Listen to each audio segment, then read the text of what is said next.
First step is to remove this little clip on the side and remove this other clip on this side. Next step is to pop the screen open. And then there's two little tabs up here, one, two. Then the next step is there's a little reset button right in the middle. You're just gonna push it in, and that restarts the touchscreen.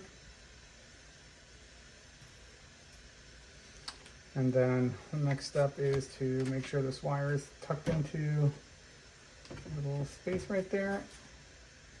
Make sure to close this up.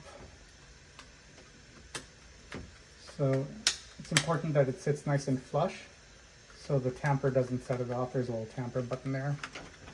Then slide it back down and then reinstall the two clips.